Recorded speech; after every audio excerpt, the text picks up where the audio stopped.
M உயிரிலும் மேலான முஹம்மது நபியின் மரணத்துடைய செய்தி உலகத்தில் யார் கேட்டாலும் கலங்குவார்கள்.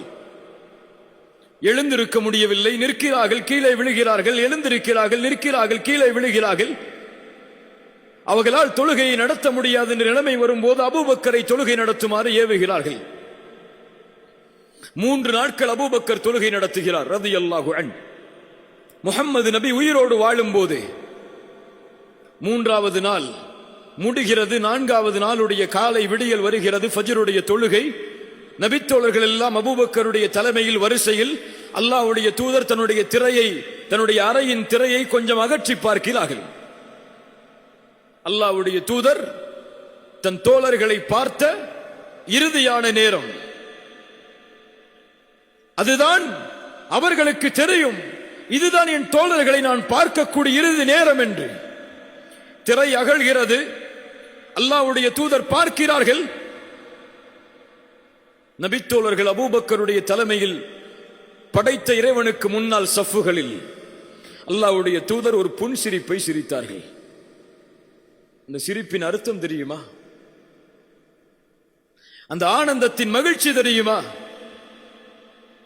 நோக்கத்தோடு, குறிக்கோளோடு, லட்சியத்தோடு, வீரத்தோடு உலகம் முழுவதும் இந்த லா இலாஹ இல்லல்லாஹுவை ஏந்தி செல்லக்கூடிய ஒரு சமூகத்தை உருவாக்கி விட்டோம் என்ற மகிழ்ச்சியின் ஆனந்தம் அந்த நபித்தோழர்களை அல்லாஹ்வுடைய தூதர் பார்த்த இறுதியின் பார்வை இல்லையா?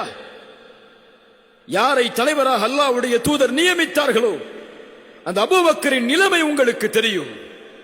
ஒரு முறை அறிவித்தார்கள் அல்லாஹ்வுடைய தூதர், ஒரு அடியான், அவனுக்கு உலகமும் கொடுக்கப்பட்டது, இறைவனும் கொடுக்கப்பட்டான். அந்த அடியானோ இறைவனிடத்தில் இருப்பதை தேர்ந்தெடுத்துக் கொண்டான், உலகத்தை விட்டுவிட்டான் என்று சொல்லும் போது எல்லோரும் மகிழ்ச்சி அடைந்தார்கள். அபூபக்கர் அழுதாரா இல்லையா? ஏன் அழுதார்? அல்லாஹ்வுடைய தூதர் கூறுவது, இந்த உலகத்தை விட்டு அல்லாஹ்வுடைய தூதர் பிரிய போகிறார்கள் என்ற செய்தியை. அல்லாஹ்வுடைய தூதருடைய பிரிவை ஏற்க முடியாமல் அபூபக்கர் அழுகிறார் ரலியல்லாஹு அன்ஹு. மரண தருவாய் வருகிறது. அல்லாஹ்வுடைய தூதர் மரணித்து விட்டார்கள். எல்லா நபித்தோழர்களும் கவலையில் இருக்கிறார்கள். உமரால் ஏற்றுக்கொள்ள முடியவில்லை. உமர் சொன்னார்கள், யார் முஹம்மது ரசூல் இறந்து விட்டார்கள் என்று சொல்வார்களோ அவர்களுடைய தலையை என்னுடைய வாள் கொய்யும். நபித்தோழர்கள் கலங்கி நிற்கிறார்கள். இனிமேல் எப்படி வாழ்வது?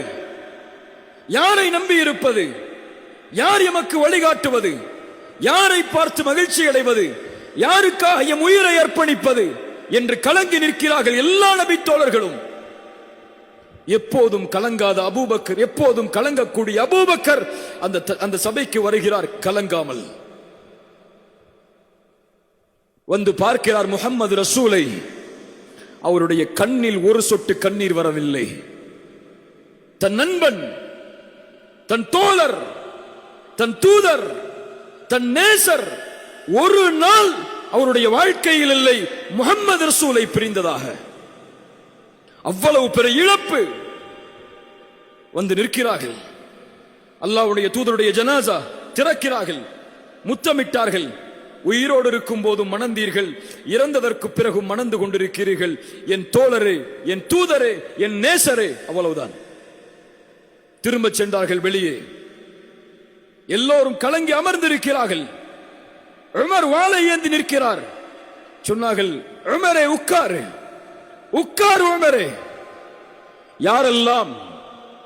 யாரெல்லாம் முஹம்மதை வணங்கினீர்களோ இதோ முஹம்மது இறந்து விட்டார். யாரெல்லாம் படைத்த இறைவனை வணங்கினீர்களோ வல்லாஹு ஹய்யுன் லா யமூத், அவன் உயிருள்ளவன், ஒருபோதும் மரணிக்க மாட்டான். இந்த வீரத்தை கொடுத்தது எது? இந்த ஆற்றலை கொடுத்தது எது? ஒரு சமூகம் தலைமை இழந்து நிற்கக்கூடாது. இந்த சமூகத்தை இந்த நேரத்தில் கலங்க வைத்து விட்டால் யார் இந்த சமூகத்தை வழிகாட்டுவது என்ற வீரத்தை அபூபக்கருடைய உள்ளத்திலே கொடுத்தது எது? ரசூல் கொடுத்த வாழ்க்கையின் நோக்கம், ரசூல் கொடுத்த வாழ்க்கையின் குறிக்கோள், லட்சியம். ஒரு சமூகத்தை உருவாக்க வேண்டும் என்ற லட்சியம், ஒரு சமூகம் கலங்கி நிற்கக்கூடாது என்ற லட்சியம், ஒரு சமூகம் படைத்த இறைவன் அமைத்த பாதையிலிருந்து திரும்பிவிடக் கூடாது என்ற லட்சியம்